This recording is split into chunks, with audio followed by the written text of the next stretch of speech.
नमस्कार, मैं अनिल शर्मा आपका एक बार फिर से स्वागत करता हूं आपके अपने YouTube चैनल कॉमर्स बाय पारेक्सर में। फाइनेंशियल मैनेजमेंट की 7th पार्ट हम लेकर आए हैं आज, जिसका टॉपिक रहेगा capital structure. This one is also most important topic of the chapter और यहां से क्वेश्चन अमूमन पूछ लिया जाता है। जो आज की वीडियो है वो बहुत इंपॉर्टेंट है, तो बिल्कुल ध्यान से बिना स्किप करे वीडियो को देखिए। सबसे पहले कैपिटल स्ट्रक्चर क्या है? ठीक है, it just a proportion of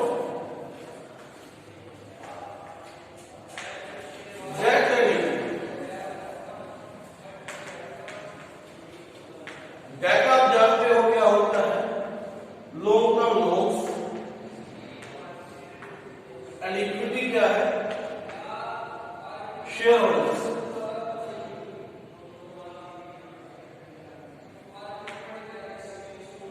इसे हम ओनर्स फंड भी बोलते हैं और इसे बोरोड फंड मीन्स। अगर बात करें कैपिटल स्ट्रक्चर कैसा किसी कंपनी का स्ट्रक्चर आपको, तो सिंपल सी बात है, वो आपसे ये जानना चाह रहा है कि उस कंपनी के पास जो पैसे हैं, जो इन्वेस्टमेंट है, वो किस फॉर्म में अवेलेबल। दो ही सोर्सेज है फाइनेंस के, या तो मालिक पैसा लगाएंगे, ओनर्स फंड होगा, equity shares, preference shares, reserve and surplus, या फिर उधार लिया जाएगा, बोरोड फंड। ठीक है बात? तो इसीलिए capital structure is just a proportion of debt and equity. ठीक है, क्या है वो? डेट एंड इक्विटी का प्रोपोर्शन। अब ये हो सकता है कि कोई कंपनी विदाउट लोन चलती है, उसके ऊपर डेट है ही नहीं, ठीक है, लेकिन ऐसा नहीं हो सकता कि बिना कैपिटल की कंपनी कैपिटल वन। अब बात यह है कि डेट कितना हो, ये जितना ज्यादा डेट होगा किसी कंपनी पर, क्या वो हमेशा अच्छा होता है या बुरा होता है? ठीक है, इसका आंसर कुछ लोग बुरा कहेंगे, लेकिन जो फाइनेंशियल जानते हैं बिजनेस का, कुछ एक टाइम ऐसा होता है जहां पर ज्यादा डेट होना भी अच्छी बात है। कैसे होगा इस वीडियो में हम बताएंगे। देखिए, दो वर्ड है, एक फाइनेंशियल लीवरेज और दूसरा trading on equity.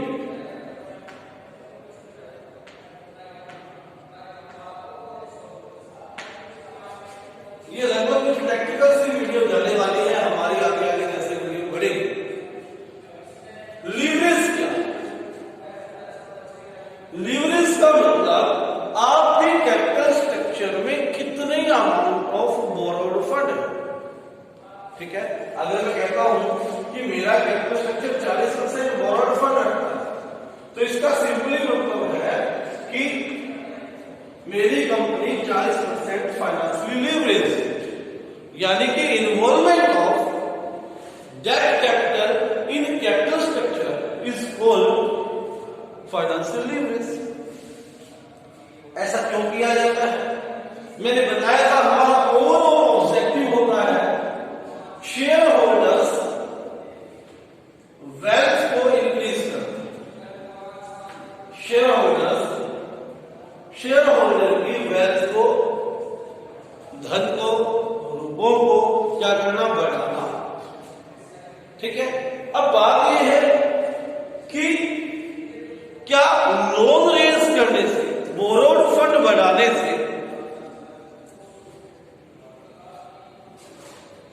Share holders wealth बढ़ेगी या कम होगी? अगर बढ़ेगी तो कौन से सिचुएशन में बढ़ेगी, कम होगी तो कौन से सिचुएशन में कम होगी? दोनों सिचुएशंस को जानना जरूरी है। ठीक है, इन दोनों सोर्सेस, शेयर होल्डर्स फंड की और लॉन्ग टर्म लोन्स की यानी कि बोरोड फंड की अपनी अपनी लिमिटेशंस। ये क्या है, एक्सपेंसिव है,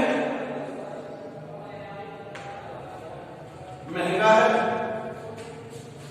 लॉन्ग टर्म लोन्स क्या है आपके, कॉस्ट इफेक्टिव है,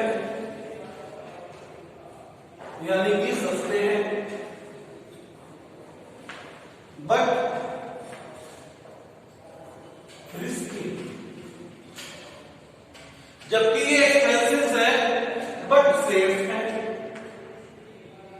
रीजन बिहाइंड आप जानते हैं, ये पहले भी हम कर चुके हैं। जो डेट कैपिटल है उस पे हमें फिक्स रेट पर क्या देना होता है, इंटरेस्ट पे करना होता है।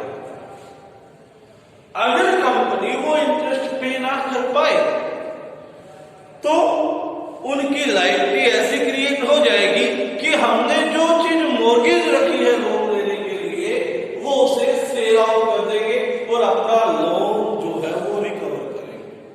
इसलिए रिस्की, इसमें ऐसा कुछ नहीं होता। डिविडेंड तभी पे करना है जब प्रॉफिट, कोई लीगल प्रोविजन नहीं, बट जितना प्रॉफिट होगा वो सारा का सारा किसका, शेयर होल्डर फंड, उन्हीं को तो देना है, उन्हीं के लिए तो प्रॉफिट है, यानी कि इससे ज्यादा प्रॉफिट का पोर्शन देना पड़ता है। तो इसलिए ये एक्सपेंसिव है। तो इस बात को हम समझेंगे कि कब फाइनेंशियली कंपनी को लीवरेज होना चाहिए या मैं कहूं ट्रेडिंग और इक्विटी करनी चाहिए, कब नहीं करनी चाहिए। ठीक है, इस बात का आंसर हम एक एग्जाम्पल से देखेंगे। एक एग्जाम्पल के द्वारा हम इसको सोल्व करने की कोशिश करें। आइए सोल्व करते हैं। एक कंपनी के पास 3 सिचुएशंस लेकर चले हैं। सिचुएशन नंबर 1,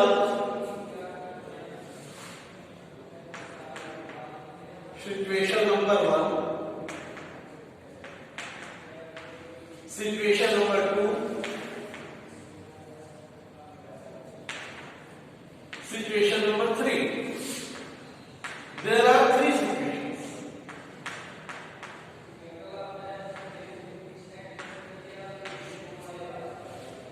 हमने माना कि तीनों सिचुएशन में कंपनी के पास 10 लाख रुपए क्या है, कैपिटल, टोटल कैपिटल 10 लाख। किस तरह से, सिचुएशन 1 में 1 लाख शेयर्स है एट द रेट 10। कहने का मतलब क्या हुआ कि इस सिचुएशन में कंपनी के पास इक्विटी तो है 1 lakh shares, share holders fund तो है 1 लाख शेयर्स, ओनर्स फंड तो है 1 lakh share, but borrowed fund नहीं, बोरोड फंड नहीं। दूसरी सिचुएशन की ओर बढ़ते हैं। कंपनी के पास 60,000 शेयर्स हैं एट द रेट 10, यानी कि इक्विटी है उसके पास 6 लाख रुपए की, और 40,000 या 4 लाख रुपए का क्या है, लोन।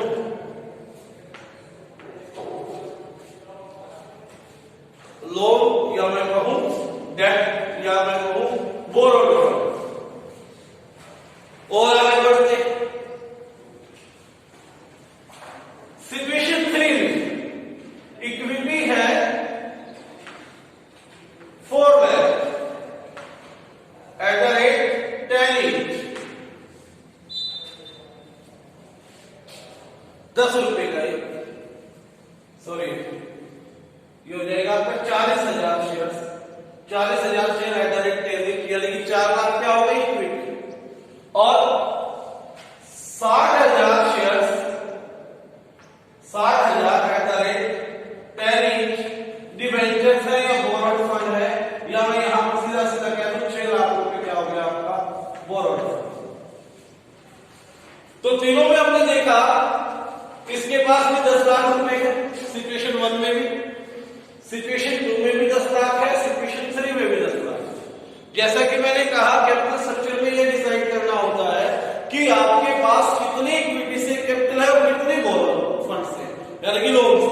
तीनों सिचुएशन हमने रखी। अब हम एज्यूम करते हैं कि कंपनी को 30% प्रॉफिट होता है, यानी कि 3 लाख रुपए कंपनी को क्या हुआ प्रॉफिट। तीनों सिचुएशन में 30% प्रॉफिट होता है, 3 लाख रुपए क्या हुआ प्रॉफिट। नेक्स्ट, अब प्रॉफिट आते ही profit before interest and tax, before interest and tax. सबसे पहले हम क्या देते हैं, इंटरेस्ट देते हैं, इंटरेस्ट पे करते हैं, इंटरेस्ट पे कर देंगे। इस कंपनी को कोई भी इंटरेस्ट नहीं देना, क्योंकि इसके पास क्या नहीं है, बोरोड फंड नहीं है, यानी कि लोन इसने ले ही नहीं रखा। तो यो का यो 3 लाख का 3 लाख प्रॉफिट। इस कंपनी ने 4 लाख रुपए का बोरोड फंड उठा रखा है, 4 लाख रुपए का लोन उठा रखा है, यानी कि एट द रेट 10% यदि इंटरेस्ट है तो 40,000 रुपए इंटरेस्ट इसको पे करना होगा। ठीक है बात।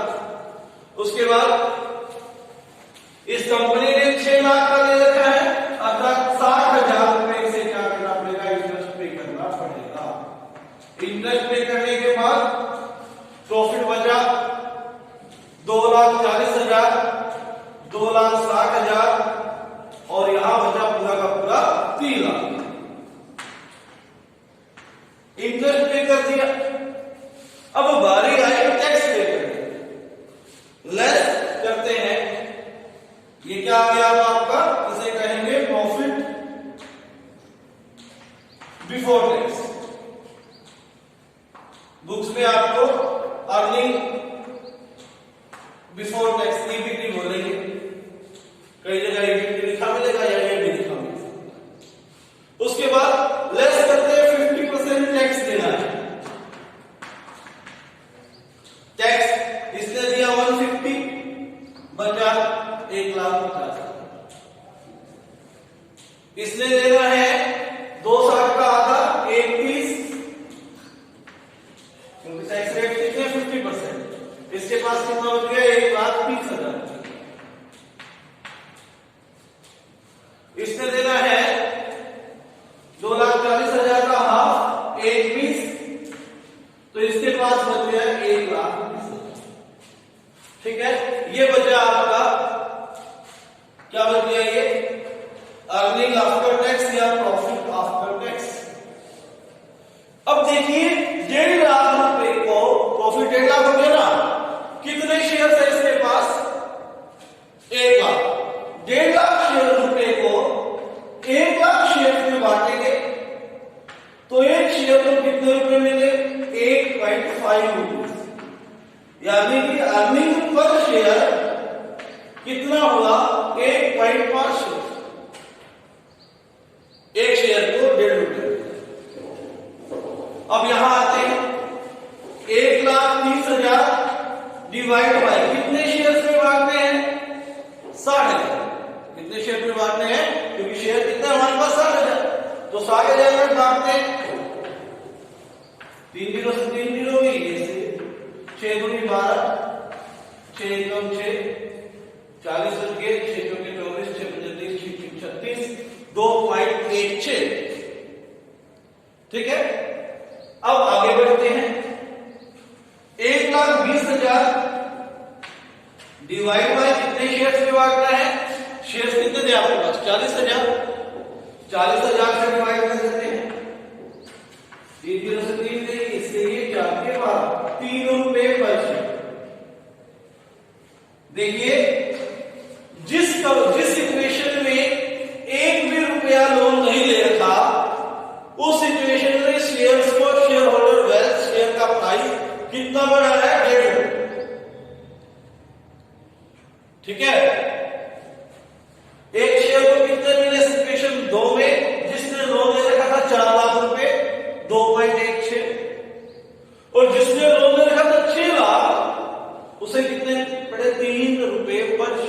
यानी कि सबसे ज्यादा फायदा किसे मिला? जिसके पास ज्यादा क्या है? लोन। ठीक है। सबसे कम फायदा किसको मिला? जिसके पास लोन है ही नहीं। यानी कि इस यहां पर हम ये प्रूव किया हमने कि फाइनेंशियली लीवरेज होना, ट्रेडिंग और इक्विटी करना क्या है हमारे लिए फायदेमंद, क्योंकि लोन होने से एक शेयर को कितने रुपए मिले हैं? 3 रुपए। क्यों? बिकॉज रीजन बिहाइंड दिस, हमारा अर्निंग रेट हमने कमाई जो की है ना, प्रॉफिट जो कमाया 10 लाख लगाकर 3 लाख रुपए कमाया है, यानी कि अर्निंग रेट थी 30%। अर्निंग रेट कितनी थी? 30%। बट हमारी इंटरेस्ट पे करते थे हम कितना? ओनली 10%। ठीक है ना? इंटरेस्ट रेट 10%, यानी कि यदि अर्निंग रेट ज्यादा है आपकी, यदि रिटर्न ऑन इन्वेस्टमेंट आपकी ज्यादा है, आरओआई ज्यादा है, किससे? इंटरेस्ट रेट से, तो ट्रेडिंग ऑन इक्विटी करना या फाइनेंशियली लीवरेज होना, कैपिटल स्ट्रक्चर में लोन को इंक्लूड करना कंपनी के लिए क्या है? फायदेमंद। ठीक है, क्लियर होगी बात? तो यहां पर एक दो चीजें मैंने बताई थी, फाइनेंशियल लीवरेज क्या है वो भी समझ में आ गया होगा। ट्रेडिंग और इक्विटी की भी एग्जांपल क्या देंगे? To maximize share holders wealth, share holder की वेल्थ को मैक्सिमाइज करने के लिए inclusion of debt capital in capital structure, capital structure में डेट कैपिटल को इंक्लूड करना क्या कहलाएगा? ट्रेडिंग ऑन इक्विटी कहलाएगा। ठीक है, तो trading on equity refers to inclusion of debt capital for the objective of maximizing share holders wealth. ठीक है, किसके लिए? शेयर होल्डर्स की वेल्थ को मैक्सिमाइज करने के लिए क्या करना? डेट कैपिटल को इंक्लूड करना। तो ये तो हो गई आपकी कब? जब अर्निंग रेट, कमाई की रेट थी 30%, इंटरेस्ट रेट थी 10%। अब सिचुएशन को पलट के देखते हैं, अर्निंग रेट या रिटर्न ऑन इन्वेस्टमेंट को हम रखते हैं 10% और इंटरेस्ट रेट को रखते हैं 15%। सिचुएशन पलट दी। अब हम अर्निंग कर रहे हैं 10%, इंटरेस्ट पे कर रहे हैं 15%। अब क्या होगा? अब इसको चेंज करते हैं, अब देखते हैं कि यह फायदे में है या नहीं है। यहां से आगे का सारा रस कर देता हूं मैं, देखेंगे क्या रिजल्ट निकलता है इसका ऐसा करने से।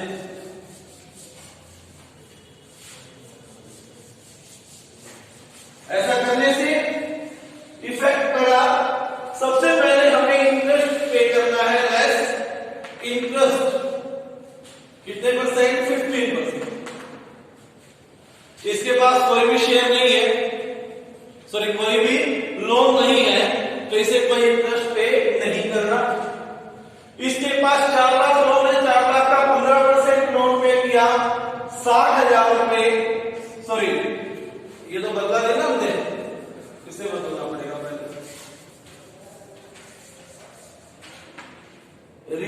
यहां लिखेंगे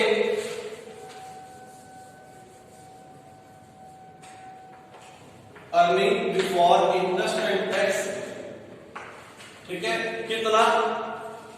10 लाख रुपए लगाकर 10%, अर्थात 1 लाख रुपए आपका प्रॉफिट हुआ। प्रॉफिट तीनों सिचुएशंस में कितना है?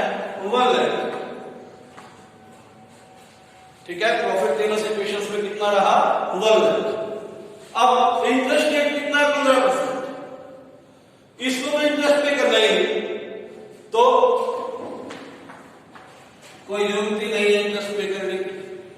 ये 4 लाख का 15% करेंगे 60,000 रुपए। इनके पास प्रॉफिट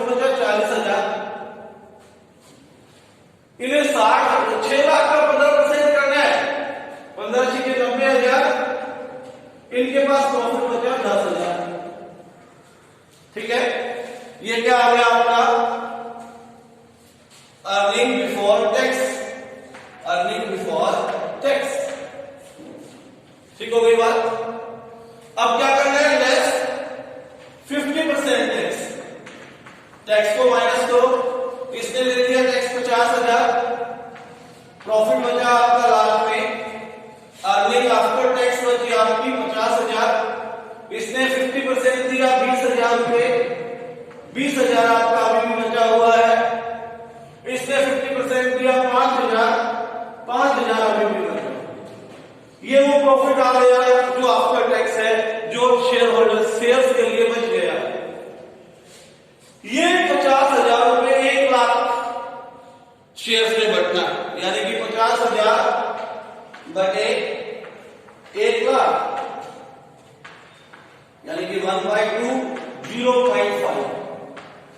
0.5 पर शेयर ईपीएस आई हमारी, अर्निंग पर शेयर आई 0.5 पर शेयर। यहां क्या आएगी 20,000 बटे कितने बचे हुए आपके पास 60,000 शेयर को देना है, 20,000 बटे 60,000, यानी कि 1/3 0.33। अब यहां आते हैं 5,000 प्रॉफिट को कितने शेयर में बांटना है, 40,000 शेयर, 1/8 आ गया, ठीक है, 0.12। अब मैक्सिमम पे कौन है, सिचुएशन 1 पे, जिसने लोन लिया ही नहीं था उसको ज्यादा फायदा होगा। और किसको लोन सबसे ज्यादा मिनिमम किसको होगा, मिनिमम शेयर होल्डर्स वैल्यू किसकी इंक्रीज हुई, जिसके पास सबसे ज्यादा लोन था। सिचुएशन बदल गई क्योंकि इस बार आपकी अर्निंग कम थी इंटरेस्ट रेट से। तो कहने का मतलब क्या, जब रिटर्न ऑन इन्वेस्टमेंट या अर्निंग रेट कम हो और इंटरेस्ट रेट ज्यादा हो, ठीक है, उस समय ट्रेडिंग ऑन इक्विटी करने का कोई फायदा नहीं। उस समय हमें ट्रेडिंग ऑन इक्विटी नहीं करनी चाहिए। कंपनी का कैपिटल स्ट्रक्चर फाइनेंशियली लीवरेज नहीं होना चाहिए। इससे विपरीत जब कंपनी की अर्निंग रेट 30% थी, यहां प्रॉफिट 3 लाख हुआ था और इंटरेस्ट रेट 10% थी, उस समय कंपनी को क्या करनी चाहिए, ट्रेडिंग ऑन इक्विटी करनी चाहिए, ठीक है, और फाइनेंशियली लीवरेज रखना चाहिए, ठीक है।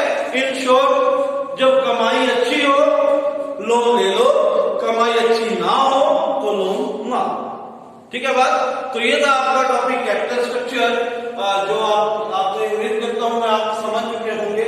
बड़ा आसान भी है और टेक्निकल भी, दोनों तरीके से इसे सोचना पड़ेगा। धन्यवाद।